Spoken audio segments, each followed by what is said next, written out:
Halo teman-teman, kembali lagi di Jalan Bareng yang tidak podcast selama 2 minggu. Nggak, ini tetap namanya Jalan Bareng Podcast ya. Meskipun tidak podcast selama 2 minggu. Ya betul, karena satu dan lain hal akhirnya postpone dulu ya teman-teman. Dan ini sudah kembali. Ya, sudah kembali. Dan kita di suasana baru loh. Iya, apa yang barunya? Di rumah mertua saya, yang adalah rumahnya dia. Iya, dan kita agak-agak pelan-pelan kayak gini karena semua orang udah tidur di malam hari ini ya kita tag podcastnya. Yes. Nah oke. Sekarang kita mau ngomongin apa? Kita mau ngomongin alasan kenapa kita tidak podcast. Oh bukan, ya nggak penting banget ya. Cerita tentang hidup kita. Walaupun aku yakin pasti banyak yang penasaran sih kenapa ya, ngapain aja nih orang-orang gitu. Kita bersemedi. Bersemedi tapi Bobi aktif terus sosmednya.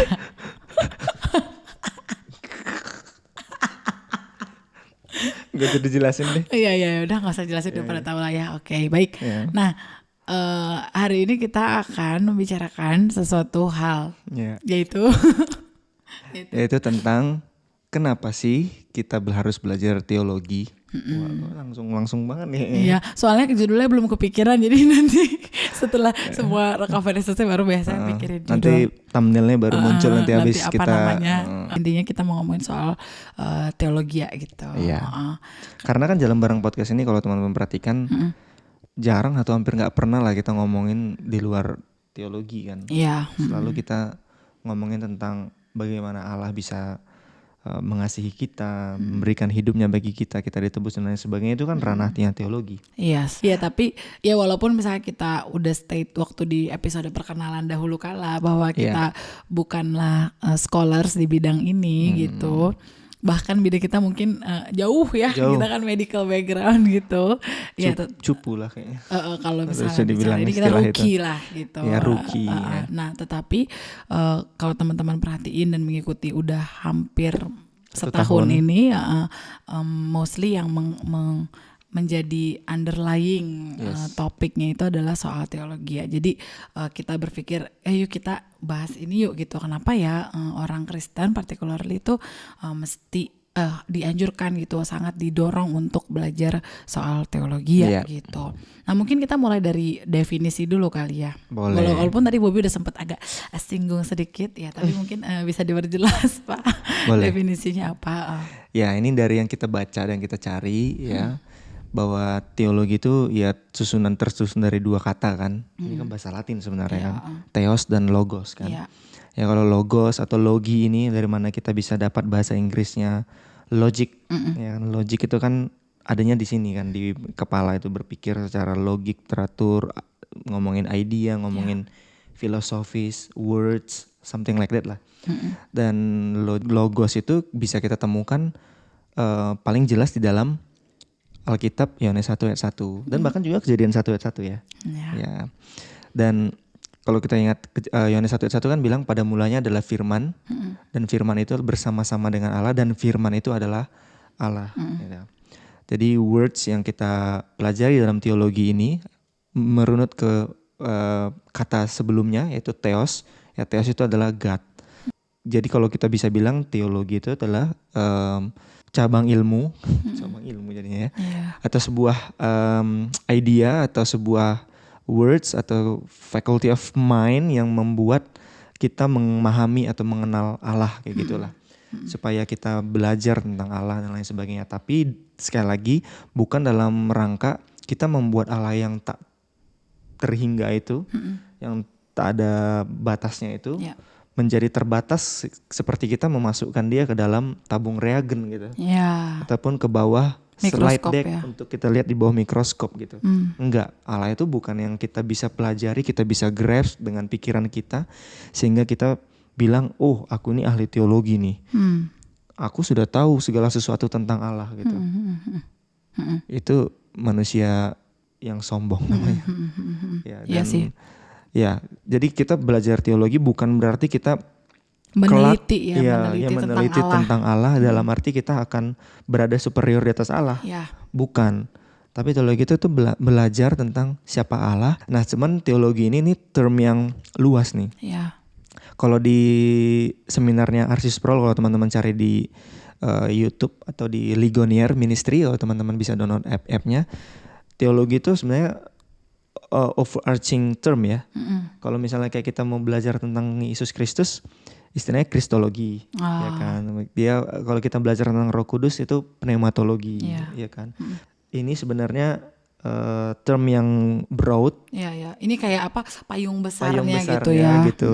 Ya kayak belajar tentang hal-hal yang di future yang akan datang, eskatologi dan lain sebagainya, itu kan semuanya tentang teologi sebenarnya. Cuman ya tadi itulah ke term umumnya kita belajar mengenal siapa Allah dengan tujuan sih bisa menyembah Allah itu gitu.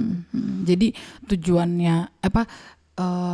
Per definisi mungkin ini terkesan kayak jadi cabang ilmu yang dimana kita meneliti sesuatu atau seseorang gitu ya. Tetapi sebenarnya beyond definisinya itu sebetulnya ini kita lagi membangun relasi gitu. Membangun relasi dengan Allah. Membangun relasional. Maksudnya ini tuh in terms of relational aspect gitu. Ketika kita ngomongin soal teologi gitu kan.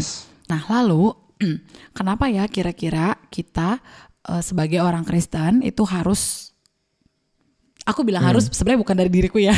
Ini aku tadi berpikir emang harus ya, tapi aku bilang harus karena udah banyak nih maksudnya para theologians yang udah sebelum kita yang legit gitu ya, dan buku-bukunya udah terkenal dan udah jadi buku klasik dan segala macam. Itu mereka mengharuskan gitu setiap orang Kristen untuk belajar teologi gitu. Nah, kita di sini mau mencoba untuk kita elaborate kenapa ya kira-kira kita sebagai orang Kristen tuh mesti belajar teologi gitu. Nah, yang kita temukan yang pertama adalah karena kayak R.C. Sproul juga pernah tulis gitu di salah satu bukunya. Ini bukunya judulnya Essential Truths of the Christian Faith. Ini jadi kayak apa introductory gitulah untuk orang yang mau mulai belajar teologi.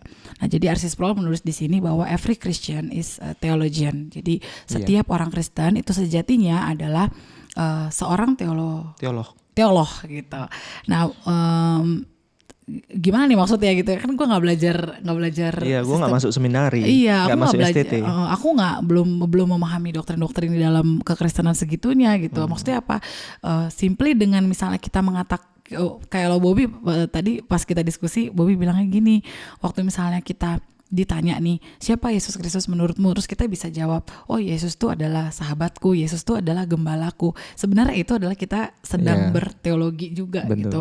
Kita punya that kind of theology yang bisa membuat akhirnya kita berkata bahwa oh Yesus Kristus tuh sahabatku, Yesus Kristus tuh gembalaku. Kayak waktu di beberapa video yang episode sebelumnya yang Shema kan pernah bilang, aduh Tuhan Yesus tuh baik banget ya gitu. Nah itu kan sebenarnya dia lagi berteologi atau dia udah punya teologi dalam pemahamannya dia yang sederhana bahwa oh Tuhan Yesus tuh baik ya, Tuhan Yesus tuh lembut ya gitu. Gitu. Jadi ya karena yang pertama setiap orang Kristen tuh sebetulnya adalah seorang teolog gitu. Jadi jangan bilang kita aduh teologi itu mah untuk orang kalangan tertentu lah gitu. Belajarnya kayaknya ribet, jelimet. Kalau aku cukup tahu siapa Yesus gitu. Kamu salah. Kalau kamu pengen tahu siapa Yesus, kamu berteologi. Iya. Karena Yesus itu adalah Allah. Yang tadi kan teologi itu theos itu Allah. Kalau kamu ingin mengenal Yesus, kamu harus mengenal dirinya yang adalah Allah gitu. Iya. Kalau kamu kayak cuman mengandalkan Yesus itu sebagai, ada ya kadang orang tuh merendahkan Tuhan Yesus tuh amit-amit sih, sebagai sahabat yang menemani kayak gitu, menemani waktu mau ujian, menemani waktu mau ada sesuatu yang genting kayak gitu. Itu kan kayaknya mengerdilkan ya. Siapa itu Yesus? Padahal Yesus itu kalau tadi kita baca di Yohanes 1 ayat 1, bahwa dia adalah Allah itu sendiri kayak gitu.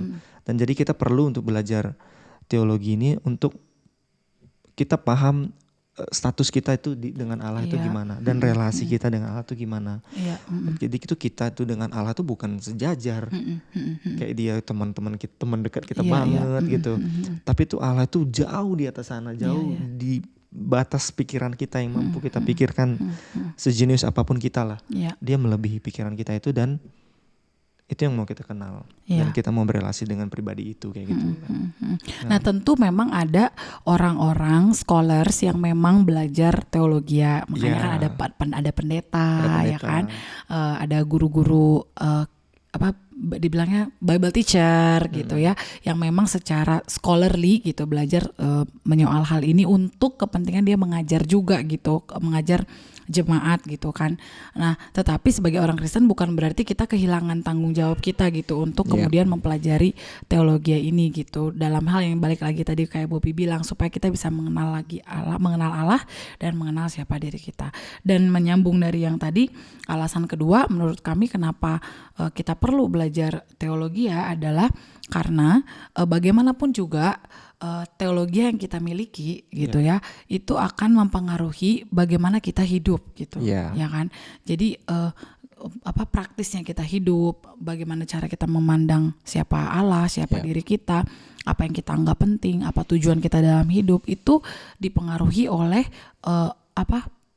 teologi kita gitu, apa yang kita anut, meskipun kita mungkin nggak bilang itu teologi kita atau gimana gitu, tapi bagaimana gitu, maksudnya nilai-nilai yang kita anut dari teologi yang kita pahami gitu, atau betul. kita entah dari manapun sumber yang kita terima gitu loh, entah dari pembicara, entah dari pendeta di gereja kita, atau dari buku yang pernah kita baca, bahkan dari buku sekuler sekalipun yang menjelaskan ada kata-kata Tuhan atau kata-kata Allah seperti itu pun ya sebenarnya membentuk paham kita kan, yang akhirnya nanti dikejawantahkan di dalam laku kita dan cara masa the way of life gitu yang kita jalani sehari-hari gitu.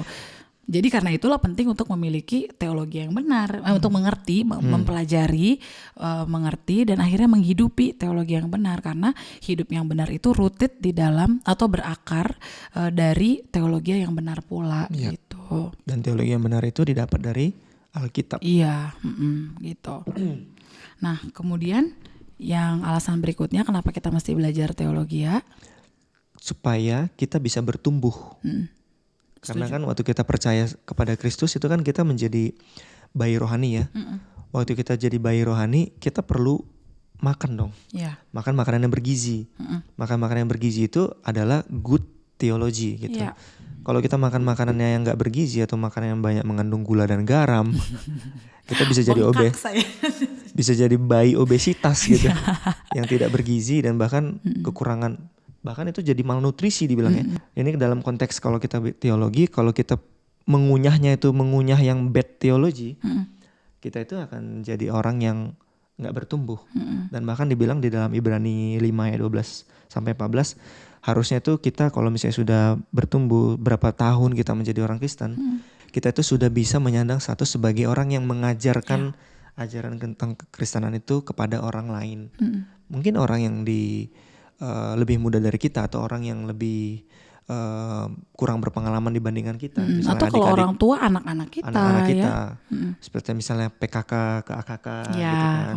Nah tapi kalau kita misalnya mintanya terus ajarin terus dong, aku belum bisa nih kayaknya, atau kayak aku nggak mampu nih mampu mengenal teologi gimana sih gitu belajarnya, itu namanya malas belajar dan akhirnya nggak bertumbuh, tetap jadi bayi, dan akhirnya ya pemahaman kita tentang dia itu masih cetek, nggak bertumbuh. Kita tuh nggak makin kepada Tuhan, kita tuh nggak makin heran kepada pekerjaan-pekerjaannya gitu, kepada providensianya, kepada kasihnya, kepada pengampunannya dan lain sebagainya, itu kita nggak bisa makin kagum gitu. Jadi Tuhan, iya Tuhan Yesus, iya Roh Kudus ada di hati saya untuk diterima. Jadi cuma taunya gitu-gitu gitu, nggak tahu yang lebih gimana. Misalnya ya kalau dalam konteks berkatnya, nggak hanya bentuknya berkat fisik gitu.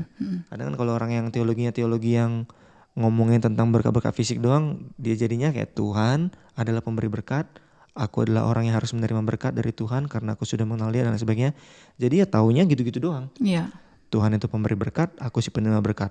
Akhirnya pengenalan kita gak bertumbuh, kita gak punya relasi yang indah, gak punya relasi yang kuat, yang grounded gitu dengan Tuhan. Kalau kita makannya teologi yang jelek atau bahkan nggak mau belajar teologi sama sekali. Setuju.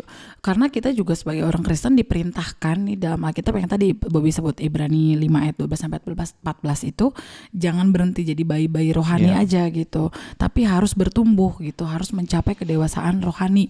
Dengan cara apa kita mencapai kedewasaan rohani kan kalau bayi gitu manusia kan dari ASI dia jadi MPASI, abis itu baru makan padat, makanan keluarga gitu kan, makanannya makin lama teksturnya makin keras, makin solid gitu, makin disesuaikan sama bentuk rahangnya dan segala macam gitu.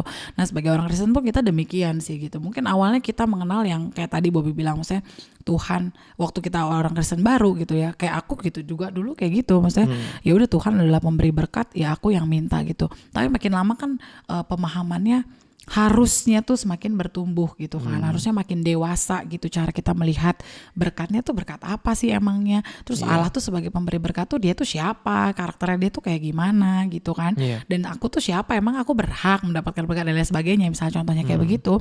Nah kita mesti terus bertumbuh di dalam hal-hal kayak begitu, dan untuk bertumbuhnya itulah kita memerlukan teologi yang baik gitu. Itulah kenapa kita mesti belajar teologi gitu, dan menyambung dari situ.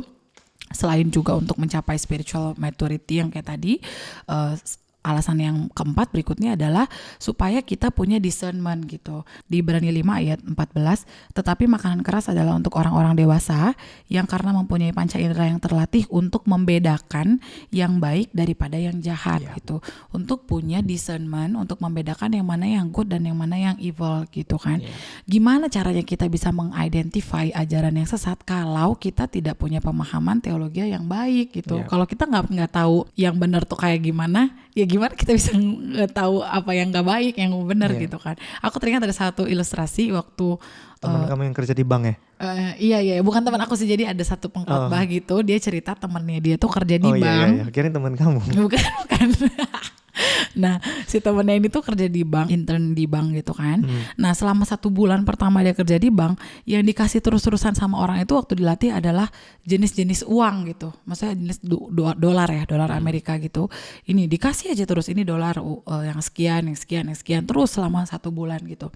Nah begitu selesai masa internnya, 1 kali dia dikasih uang palsu, dia udah langsung bisa identify, oh enggak, ini bukan uang yang asli gitu, ini uang palsu gitu.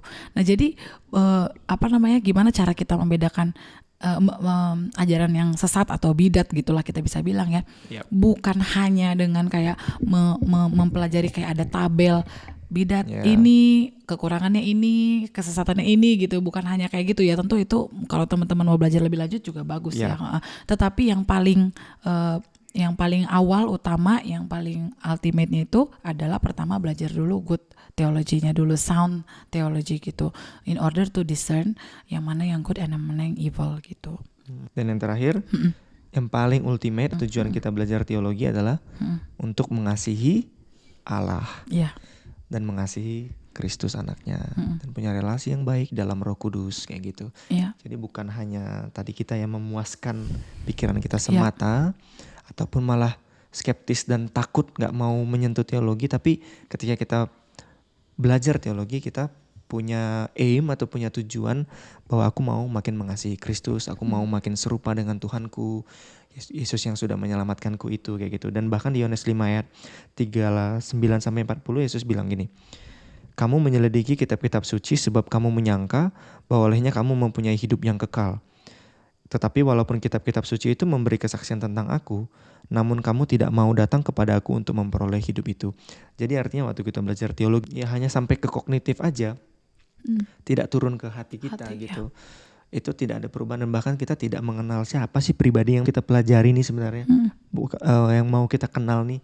Kalau hanya kata-kata atau hanya sebatas kayak filosofi-filosofi yang kayaknya keren kayak gitu kan. Yang kita, atau supaya ini kalau siapapun yang bertanya ke aku tentang teologi, tentang doktrin apapun, aku bisa jawab. Ya gitu. aku bisa dibang dia gitu. Betul. Aku bisa mengalahkan dia dengan konsep yang sudah mantep nih di kepalaku nih. Aku punya teologi yang keren gitu. Misalnya kayak gitu. Itu gak berguna gitu. Kalau kita mempelajari seluruh kitab yang ada, kitab buku dan yang sebagainya, tapi kita gak datang kepada Yesus yang pribadi yang mau kita kenal, sebagai pribadi yang menyelamatkan hidup kita dari keberdosaan kita, it's useless sih teologi yang kita pelajari. Jadi inti yang paling ultimate adalah kasih itu sendiri. Kita makin mengasihi Allah, kita makin mengenal diri kita siapa di hadapan Dia, dan akhirnya kita bisa menempatkan relasi itu dengan benar kayak gitu. Setuju. Bahwa aku adalah ciptaan, Tuhan Allah adalah penciptaku, dia mau aku berelasi dengan dia. Jadi relasi itu indah waktu kita punya teologi yang baik dan benar kayak gitu. Iya benar. Jadi teologi yang baik seperti kata di 1 Timotius 1 ayat 5, tujuan nasihat itu ialah kasih yang timbul dari hati yang suci. Kasih yang timbul dari hati yang suci gitu. Jadi ketika kita mempelajari teologi yang baik, dan kita memohon Roh Kudus gitu ya untuk membentuk hati kita, memurnikan hati kita waktu kita mempelajari teologi ya gitu ya, dig down deep ke every doctrine yang lagi kita pelajari misalnya gitu. Roh Kudus mengubahkan dan memurnikan hati kita, membuat kita makin mengasihi Allah dan makin melihat kemuliaan Kristus gitu, kayak yang tadi Bobby bilang. Jadi ujung-ujungnya Christ centered lagi gitu, bukan untuk only feed our cognitive hunger gitu. Tetapi ya itu untuk makin memuliakan Kristus gitu, sama seperti ya emang tujuan hidup kita kan emang untuk menikmati dia dan memuliakan dia gitu. Gitu. Kamu mau belajar teologi nggak? Sangat harus disarankan. Harus. Start dari mana? Kalau kami sih saranin ada satu buku yang bagus nih sih, R.C. Sproul. Atau buku yang lain juga ada nih teman-teman, namanya Wayne Grudem. Ya ini bagus juga nih, sistematik teologi yang diringkas. Ya cuman 200-an halaman lah. Nggak tebel kok. Tapi ini please note bahwa buku-buku ini tuh ini baru salah 2 ya, sebenarnya banyak, banyak gitu. banget. Nah tapi ini yang kami pernah baca. Ya buku-buku ini tuh sebenarnya bukan waktu kita baca buku ini terus kita udah jadi bisa paham betul, bukan. Jadi ini tuh kayak sekadar, menurut aku sih ini kayak pengantar. Kalau misalnya mau belajar lagi, nah nanti di sini tuh ada kayak dikasih referensinya lagi, apalagi yang harus kita baca untuk misalnya mengenal suatu teologi tertentu. Misalnya teologi, aku masih pengen belajar teologi penciptaan nih gitu, nanti di sini nanti dikasih gitu apa list buku yang mesti dibaca lagi dan lain sebagainya gitu. Dan kalau teman-teman mau tahu sumber-sumber lainnya, minggu depan dan minggu-minggu selanjutnya kita akan kasih tahu. Jadi teman-teman, minggu depan kita akan kasih tahu lebih banyak lagi sumber-sumber apa yang bisa kita pelajari atau bisa kita nikmati waktu kita belajar teologi, bertumbuh dalam pengenalan kita akan Kristus. Jadi tetap tonton minggu depan. Dengar di Spotify. Kalau kamu belum subscribe, boleh subscribe biar kamu minggu depan bisa tahu episode baru. Oke, baiklah. Oke deh, sekian episode minggu ini. Sampai bertemu lagi di episode berikutnya teman-teman.